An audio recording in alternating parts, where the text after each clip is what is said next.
नमस्कार शेतकरी बंधूंनो, आमची शेती आमची प्रयोगशाळा या यूट्यूब चॅनलमध्ये तुमचं पुन्हा एकदा सगळ्यांचं स्वागत आहे.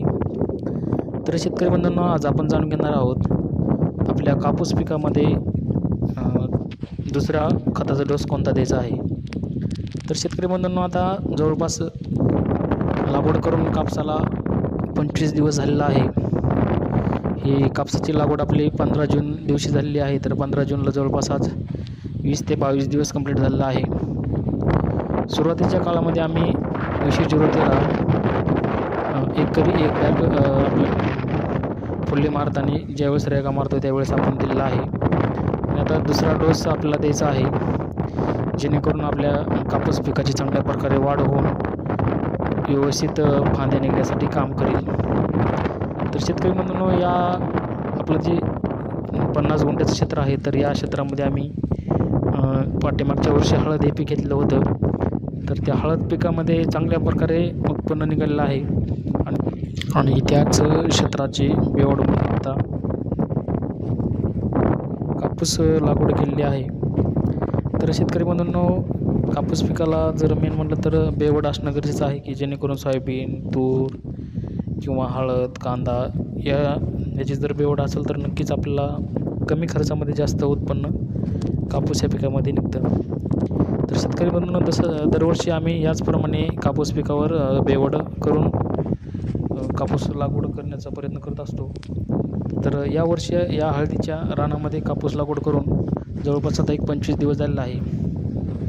तर शेतकरी बंधूंनो, एकरी जवळपास या क्षेत्रामध्ये आम्ही 20 क्विंटल प्रति एकर ॲव्हरेज काढण्याचा प्रयत्न करत आहोत आणि ते शक्य झालेलं आहे. इथून पाठीमागच्या वर्षी नक्कीच एकरी 20 क्विंटलचं ॲव्हरेज आलेलं आहे. तर तुम्ही वेळोवेळी जर तंतोतंत नियोजन केलं तर नक्कीच कापूस पिकामध्ये चांगल्या प्रकारे ॲव्हरेज येत आहे. आणि बेवड जर असेल तर जास्त रासायनिक खतंसुद्धा वापरायची आवश्यकता नाही, कमी खर्चामध्ये जास्त उत्पन्न निघतं. तर शेतकरी बंधूंनो, आपण सुरुवातीच्या काळामध्ये आपण ज्या टायमाला रेगा मारतो त्यावेळेस आम्ही 013 एकरी एक बॅग टाकलेली आहे. आणि आता जवळपास 20 दिवस होऊन गेले आहे कापसाला. तर आता दुसरा डोस देण्याची जी गरज असते, तर त्यामध्ये आम्ही आता 12-32-16 एक बॅग एकरी, त्याचबरोबर 30 किलो नत्र म्हणजे युरिया आणि दुय्यम जे घटकाचं मायक्रोडन जे असतं दुय्यम अन्नद्रव्य, ते एक 25 किलो ॲरिस किंवा आर्टिस कंपनीचं मायक्रोडन त्यामध्ये मिक्स करून पेरणार आहोत, जेणेकरून मायक्रोडनची डिपेन्सी असल्यामुळे झाडांची वाढ वगैरे थांबणार नाही. अशा प्रकारे जर तुम्ही वेळोवेळी जर नियोजन केलं तर नक्कीच कापूस पिकामध्ये चांगला फायदा होतो आहे. आणि एक फवारणी झालेली आहे, त्या फवारणीमध्ये आपण सॉल कंपनीचं पनामा आणि एक दुय्यम अन्नद्रव्य म्हणजे मायक्रोडन घेतलेलं आहे. तर खूप छान सध्या वाढ चालू आहे आणि तुम्ही पाहू शकता ही हळद उगवत आहे. गेल्या वर्षीची जी जमिनीमध्ये हळद राहिलेली आहे ती पण उगत आहे. तर याच क्षेत्रामध्ये आपलं जे 250 एकरचं एक साईडला क्षेत्र आहे, त्या क्षेत्रामध्ये आपण 50 गुंठ्यावरती कापूस लागवड आणि 50 गुंठ्यामध्ये हळद लागवड केलेली आहे. तर गेल्या वर्षी हळदीचं पण चांगलं उत्पन्न झालेलं आहे. जवळपास एकरी 35 क्विंटल ॲव्हरेज निघलेलं आहे. आणि याचनंतर आपण हळदीची पण आपल्या चॅनलच्या मार्फत शेतकऱ्यांपर्यंत माहिती पोहोचणार आहोत. यावर्षी हळद लागवड थोडी उशिरा झालेली आहे पाणी नसल्यामुळे, त्यामुळे सध्या हळद उगवणं चालू आहे. तर व्हिडिओमध्ये तुम्ही शेवटला व्हिडिओमध्ये पाहू शकताय आपली हळद उगवत आहे. तर शेतकरी बंधूंनो, खताचा तिसरा डोस आपण देणार आहे, त्याचा नक्कीच आपण व्हिडिओ बनवणार आहोत, जेणेकरून शेतकऱ्यांपर्यंत अशीच माहिती पोहोचणार आहे. तर हे ट्रिप आपण हातरून घेतलं आहे, की जेणेकरून पाऊस जर कमी झाला तर लगेच आपण पाणी सोडू शकतो.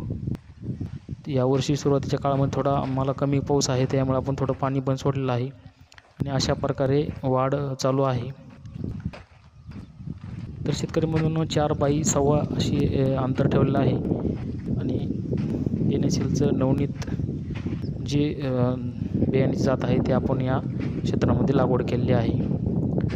तर असेच नवनवीन व्हिडिओ पाहण्यासाठी आपल्या चॅनलला सबस्क्राईब करायचं आहे आणि व्हिडिओला लाईक करायचं आहे, नक्कीच शेतकऱ्याला आपण चांगल्या प्रकारे माहिती देण्याचा प्रयत्न करत आहोत. तर अशा प्रकारे हळद पीक आपलं उगवण्यास चालू आहे.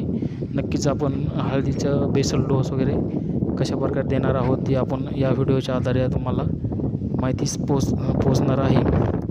तर त्यासाठी आपलं चॅनल नक्कीच सबस्क्राईब करायचं आहे. तर आता हळद लावून जवळपास 1 महिना झालेला आहे. आता हळद चांगल्या प्रमाणात एक 60-70% आपली हळद उगवण झालेली आहे. हळदीवरती आज पाणीसुद्धा चालू आहे पाऊस नसल्यामुळे. तुम्ही पाहू शकताय डबल लाईन बेडवरती टाकलेली आहे. छोटे छोटे बेड काढले होते.